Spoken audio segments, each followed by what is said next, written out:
Welcome to In the Word, a study of the International Bible School lesson. Join Dr. Lee Magnus, Professor Emeritus of Bible, and Dr. Bill Gwaltney, Professor Emeritus of Bible, both from Milligan College, as they bring you their thoughts and knowledge of the study of the Sunday School lesson for the day. Now, here is Dr. Magnus. Good morning. Welcome to In the Word, our weekly gathering to study through the Scriptures together. We're in the midst, just really starting off into a wonderful new series on the theme of Christian faith.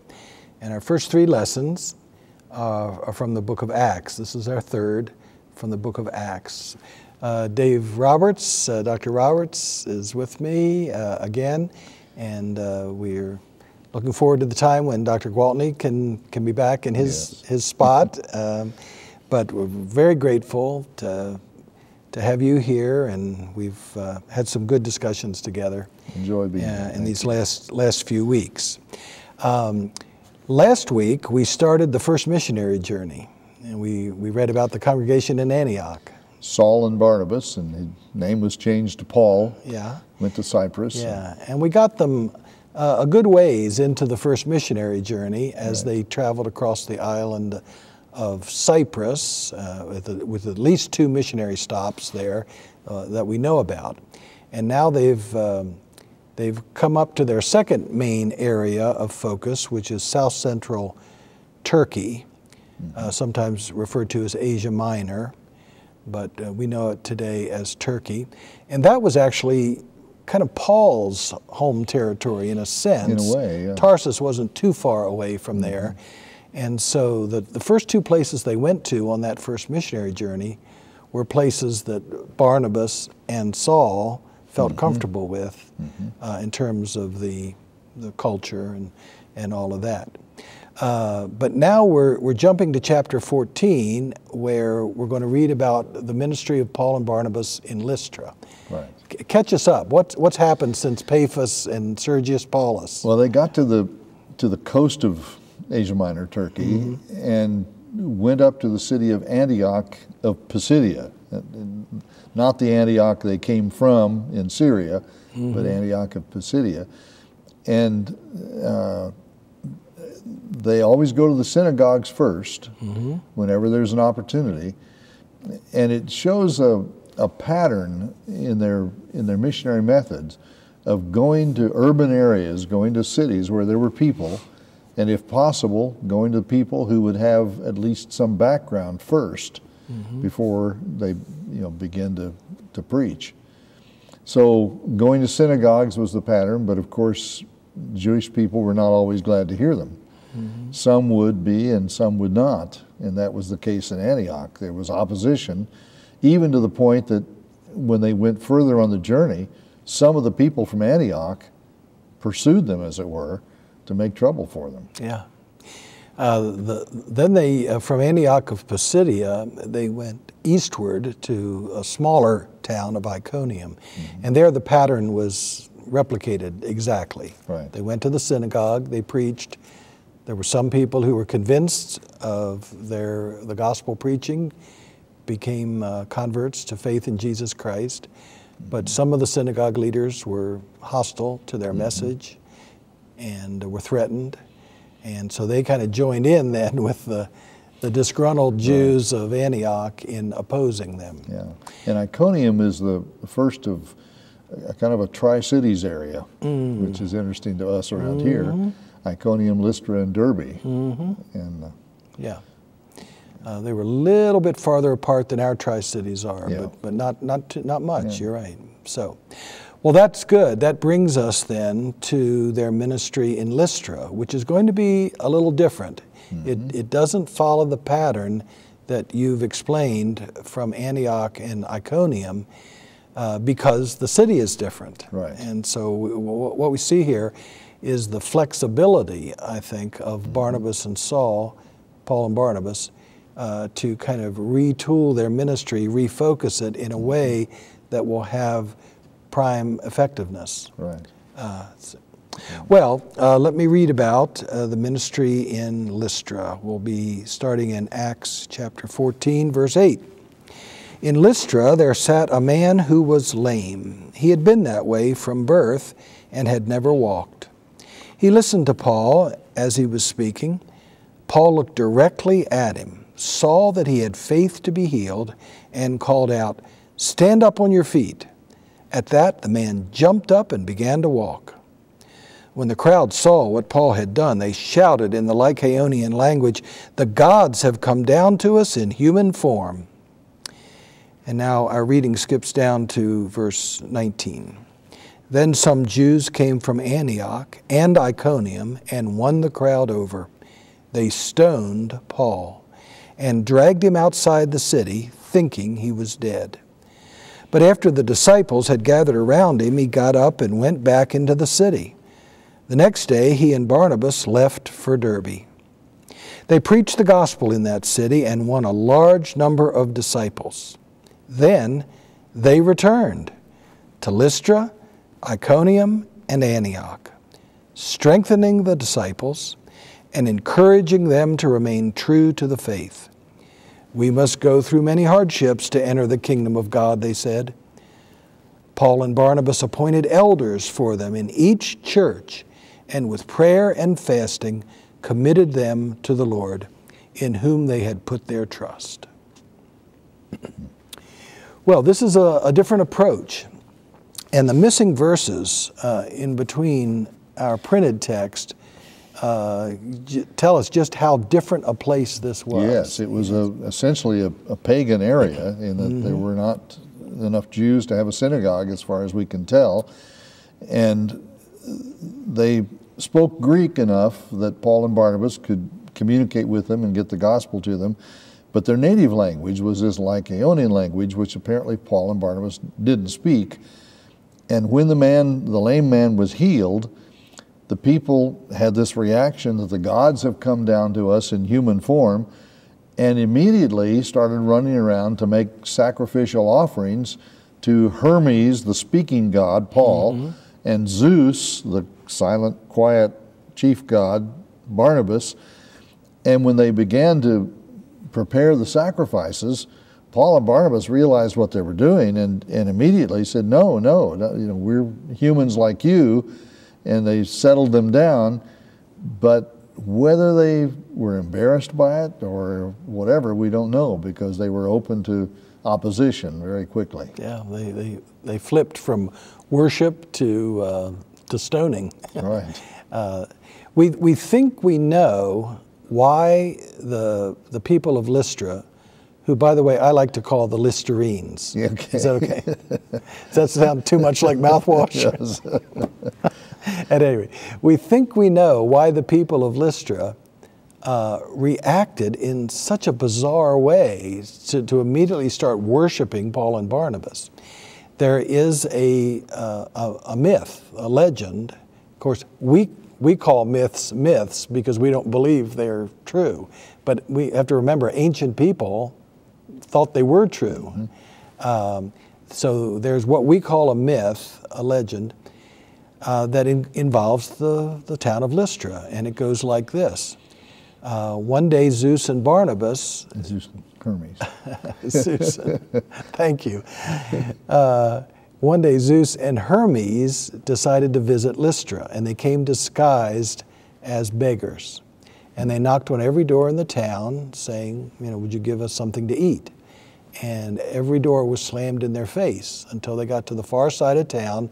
They came to a little shack, fallen down hut of a thing, knocked on the door, and an elderly couple welcomed them in and provided for them to eat what was their last loaf of bread. They'd run out of money, they'd run out of food. So Zeus and Hermes ate and then said, "Follow us." They took them out of town to a low hill and asked them to turn around and look back at Lystra. It had been totally inundated by a flood, and everyone in the town had been killed. Except for the spot where their hut was, and there stood a shining, beautiful marble temple. And the old couple was brought back down and installed as the priest and priestess. So the people of Lystra believed that at one time they mistakenly ignored two gods who had visited them looking like bums. And so They weren't going to make the same mistake twice, were they? they were reacting to Paul and Barnabas. That may explain this bizarre, extreme worship of these speakers. So that's all explaining those intervening verses that we skipped out. Well, let's go back and talk through from the beginning here in verse 8. As you mentioned, Lystra appears not to have had a synagogue. Not as far as we can So tell. now we get to see the second step in the strategy of Paul. When he went to a place, he always made a beeline for the synagogue. But if there was none, he would head to the marketplace, which was where the Gentile people would gather. And down there were shops to be shopped at. There were temples to be worshiped in. That was where life happened in a Gentile town. And naturally, it's where beggars sat as well. So it was there that they ran into a man who was lame. And the connection to Acts chapter 3 is just amazing here. It is. Well, let's go through that and let's tease out those connections. First of all, the lame man, right? Lame man, lame from birth, Okay. had never walked. Yeah, that's in chapter 3. How about Paul looking directly at him? Yes. That's reminiscent of what Peter did to the lame man. And then Called out, stand on your feet. stand on your feet, and the man jumped up, began to walk. We don't get walking and leaping and praising God, but we get jumping and walking at least. And the crowd began to leap around. The crowd gathered and called out as it did. So that you're right. This is so similar to Peter's healing of the lame man, Peter and John, in Acts chapter 3, which reminds me there is a very widely accepted theory that Luke, the author of the book of Acts, deliberately wanted to show that Peter, the apostle to the Jews, we sometimes think of him as, and Paul, the great preacher to the Gentiles, had parallel ministries, and that they weren't all that different. They accomplished many things the same. So this is the first of several parallels between Peter and Paul that are noticeable in the book of Acts. Like Elijah and Elisha in the Old Testament. Yeah, that's right. That's right. Very similar. Well, you mentioned this Lycaonian language, which appears to have been a native dialect of the people of that area that stretches back even before Alexander the Great came through 300 years before and left the Greek language behind. As they call out, the gods have come down to us in human form. I was reading a commentator who said that this is like Jesus, who also came down to us in human form. But, you know, I don't like that comparison. It seems to me that there's something really different here, because even if you take their belief in that myth of Zeus and Hermes coming to visit, Zeus and Hermes didn't really take human form. Right. They were. It was like an apparition or something, right? They put on a costume or something. Doesn't that strike you as very different? Yes, very different. When we talk about the incarnation of Jesus Christ, He became human. He became human. Right. Zeus and Hermes, in that myth, did not become humans. They were still gods in human disguise. Jesus was not God in human disguise. Right. He was a human being. Okay. So that kind of bothered me, and I'm glad it bothered you as well. Yeah. Well, let's see what happened next then. But notice after he was stoned and left for dead, they thought he was dead, the disciples gathered around him. We don't know, except for Barnabas, who else was there, but there were more. Well, clearly they have been preaching, haven't they? They've been preaching, because even the lame man had faith to be healed. Right. Well, where did that faith come from? It must have come from hearing the gospel, right? I mean, that's my assumption. And he has a growing, fledgling faith in Jesus as the Son of God. And Paul realizes that there's enough faith in Jesus there for him to heal in the name of Jesus. So, when Luke tells these stories, the time gets kind of telescoped. Right.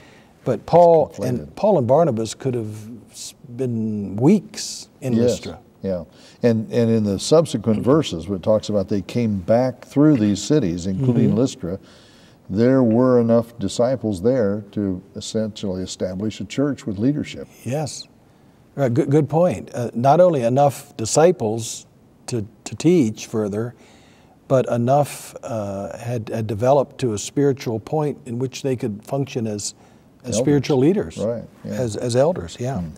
So I think that's good. You point out in verse 20 these disciples. I think we know. Oh, by the way, there's a possible connection to Timothy here, isn't there? Explain that. Well, Lystra is his hometown, and whether they were there when Paul was stoned, or whether his mother and grandmother observed when he came back into the city, after they thought he was dead, after the disciples gathered around, he got up, went back into the city. At any rate, later on the second missionary journey, Paul will go through here, and Timothy will become his understudy and travel with him, a disciple who came from Lystra. Yeah. So there's the fascinating possibility that Timothy, his mother, and his grandmother were in the group of disciples who heard the preaching, maybe witnessed the healing, maybe saw him after he was stoned and being cared for by the disciples. Yeah. That we don't know that, we can't prove that, but it's a fascinating possibility. What do you make of, now, Paul was not dead, was he? Right. They left him for dead, thought he was dead. Yes. But it doesn't say he was dead. Yeah. And by the way, stoning is a distinctively Jewish form of capital punishment. So I think what that indicates is that it wasn't the pagans, the Gentiles of Lystra, who did the stoning. It's these rabid Jews from Antioch and Iconium who have come down and have taken over the situation and have done the stoning. Yeah. Now, I'm reading between the lines, but I think that is the case. The fact that there were enough disciples to gather around him after he was stoned and for there to be a church later would indicate that there were quite a few believers at that time. But it doesn't take much, as we've seen in our American situation and around the world, for troublemakers to get a riot started, to get mob rule, doing things that people would regret later. And to stone Paul seems extreme, but it can happen fast. Yeah. And I think these people were especially vulnerable to the influence of the hostile Jews from Antioch and Iconium, because their reaction to the healing of the lame man was so extreme, to the point of worship. And then Paul says, whoa, wait a minute, no, we're just human beings, we're just mortals.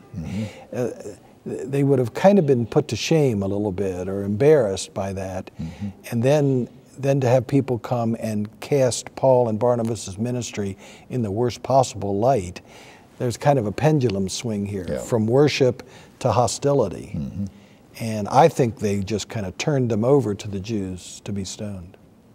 By the way, stoning, I always assumed stoning was just picking up rocks that you can hold in your hand and pelting someone until it killed them.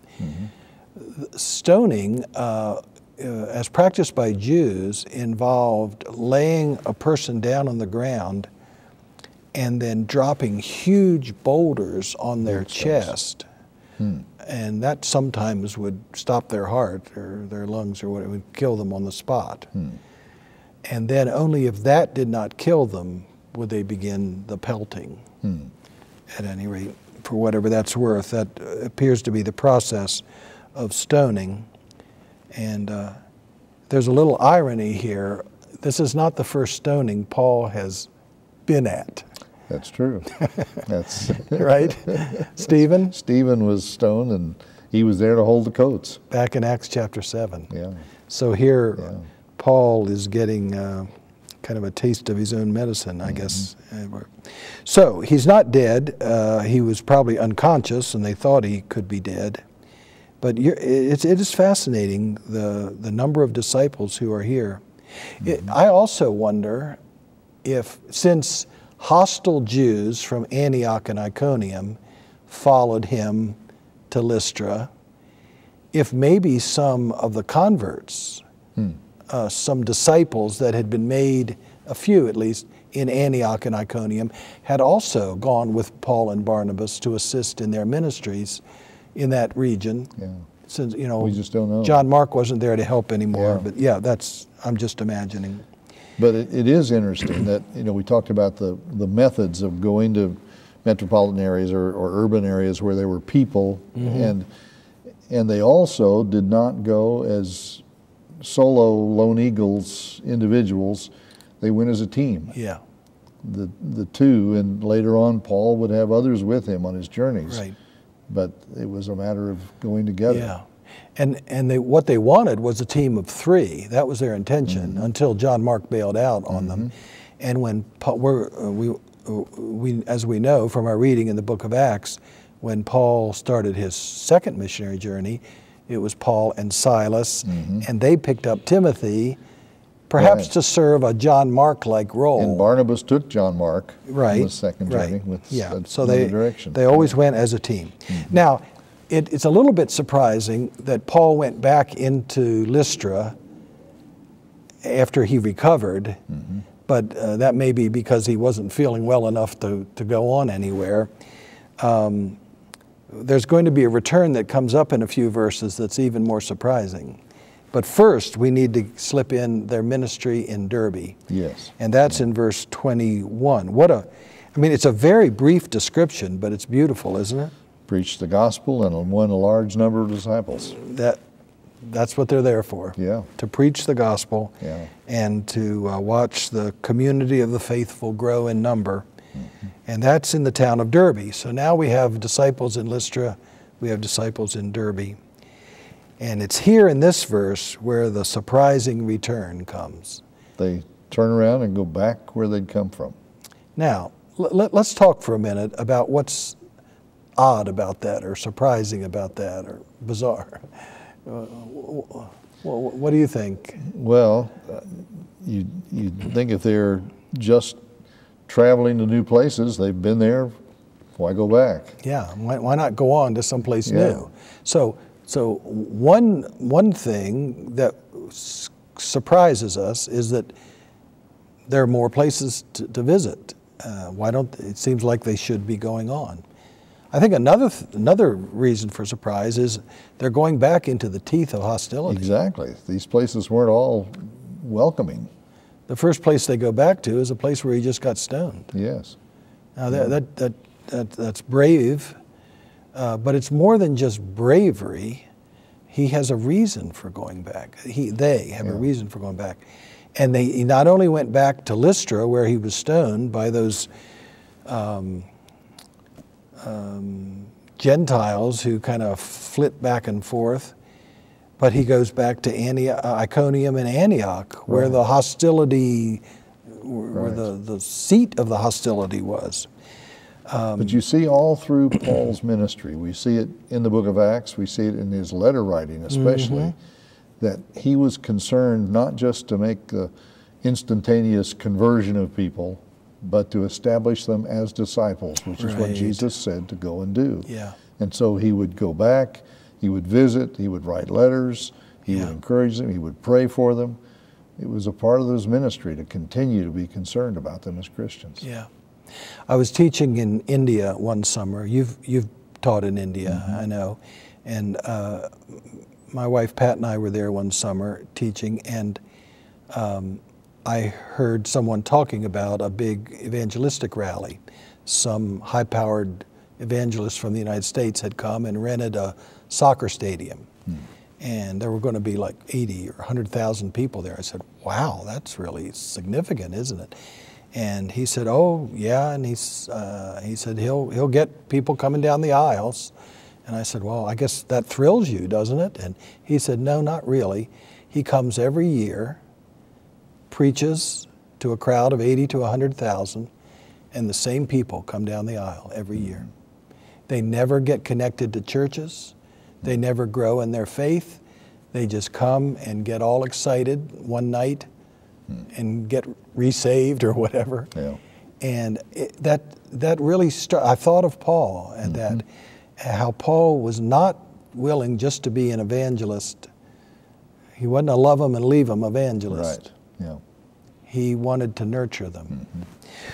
And we've seen here again, we were talking at the opening part of this passage about Paul looking directly at the lame man. We saw that with Elymas.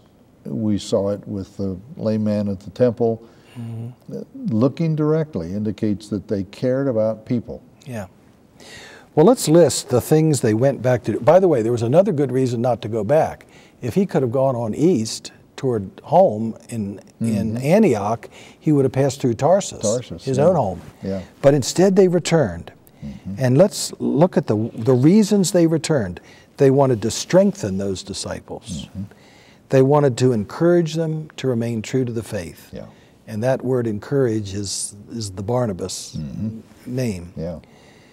And then the third thing is what? They wanted to prepare them for hardships. Yeah. It's not going to be an easy life. They wanted to warn them. And the idea that if you become a Christian, everything is easy from now on, that's not what they said. Prepare for hardships. And of course, they had seen Paul's own suffering, so they had a good lesson. Then the fourth thing they did was appoint elders. Yes. That reminds us of just how important spiritual leadership is to every congregation of Christians. It is. Yeah. Elsewhere, they're called overseers or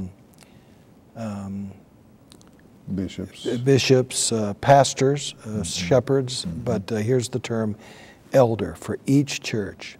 And then the fifth thing was to commit them to the Lord. Paul can't stay. Barnabas can't stay, so he has to commit them and trust them to the Lord, in whom they had believed. The NIV says in whom they had put their trust, but it's the word believed. Yes. So, and faith is there again. Yes. So faith is mentioned 3 times in this passage. There's the faith of the lame man in verse 9. There's the disciples being encouraged to be true to the faith in 22. verse 22. And now we have entrusting them to the Lord in whom they had put their faith. Yeah. So there's our great theme of faith. Well, that brings us to the end of our conversation about Paul's ministry in Lystra, and we see just how important faith was here. It's always faith in Jesus. It can lead to healing, it can lead to encouragement, it can lead to a sense of confidence and trust, and we pray that the same will be true in our lives as well. Hope you can join us next week. We'll see you then. This has been In the Word, a study of the International Bible School lesson with Dr. Lee Magnus, Professor Emeritus of Bible from Milligan College, and Dr. Bill Gwaltney, Professor Emeritus of Bible of Milligan College. Join us again next week for another lesson from the International Bible School lesson text. This has been a production of the First Christian Church Television Ministries.